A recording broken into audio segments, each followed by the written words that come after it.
Okay. ಕೆಳಗಿನ ಯಾವ ಮೂಲಭೂತ ಹಕ್ಕುಗಳು ಭಾರತೀಯರ ಪೌರರಿಗೆ ಲಭ್ಯವಿದೆ ಆದರೆ ಅನ್ಯ ವಿದೇಶಿಯರಿಗೆ ಅಲ್ಲ? ಆಪ್ಷನ್ 1 ಏನು, ಕಾನೂನಿನ ಮುಂದೆ ಸಮಾನತೆ. ಆಪ್ಷನ್ 2, ವಾಕ್ ಮತ್ತು ಅಭಿವ್ಯಕ್ತಿಪಡಿಸುವ ಸ್ವಾತಂತ್ರ್ಯ. ಆಪ್ಷನ್ 3, ಅಲ್ಪಸಂಖ್ಯಾತರು ತಮ್ಮದೇ ಆದ ಭಾಷೆ ಮತ್ತು ಸಂಸ್ಕೃತಿಯನ್ನು ಸಂರಕ್ಷಿಸಿಕೊಳ್ಳುವುದು. ಆಪ್ಷನ್ 4, ಜೀವ ಮತ್ತು ಸ್ವಾತಂತ್ರ್ಯದ ರಕ್ಷಣೆ. So option 1, 1, 2, 4 correct. Option 2, 1, 2, 3 correct. Option 3, 2, 3, 4 correct. Option 4, 2 ಮತ್ತು 3 ಕರೆಕ್ಟ್.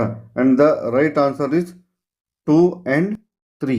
ಇವೇನದವಲ್ಲ, ಇವು ಎರಡನ್ನ ನಮಗೇನು ಮಾಡ್ಯಾರ, ನಮಗಷ್ಟೇ ಇವು ಅದಾವು, ಉಳ್ಕಿದು ನಮಗೆ ಸೇಮ್ ಅದಾವು. ಭಾರತದಲ್ಲಿ ವಾಸಿಸುತ್ತಿರುವ ವಿದೇಶಿಯರಿಗೆ ಕೆಳಗಿನ ಯಾವ ಹಕ್ಕುಗಳು ಲಭ್ಯವಿವೆ? ಸೊ ಕಾನೂನಿನೊಂದಿರುವ ಸಮಾನತೆ 1, ಶಿಕ್ಷಣದ ಹಕ್ಕು 2, ವಾಕ್ ಸ್ವಾತಂತ್ರ್ಯದ ಹಕ್ಕು 3, ಸಂಚರಿಸುವ ಸ್ವಾತಂತ್ರ್ಯ 4. ಸೊ ಫಸ್ಟ್ ಆಪ್ಷನ್ 1 ಮಾತ್ರ, ಸೆಕೆಂಡ್ ಆಪ್ಷನ್ 1, 2, 3, 1, 2 ಅಷ್ಟೇ, third option 2, 4, fourth option 1, 2 and 3. So ಇದರೊಳಗೆ ಏನು 1 ಮತ್ತು 2 ಅಷ್ಟೇ ಕರೆಕ್ಟ್. ಆಪ್ಷನ್ ಬಿ, ಕಾನೂನಿನ ಸಮಾನತೆ ಮತ್ತು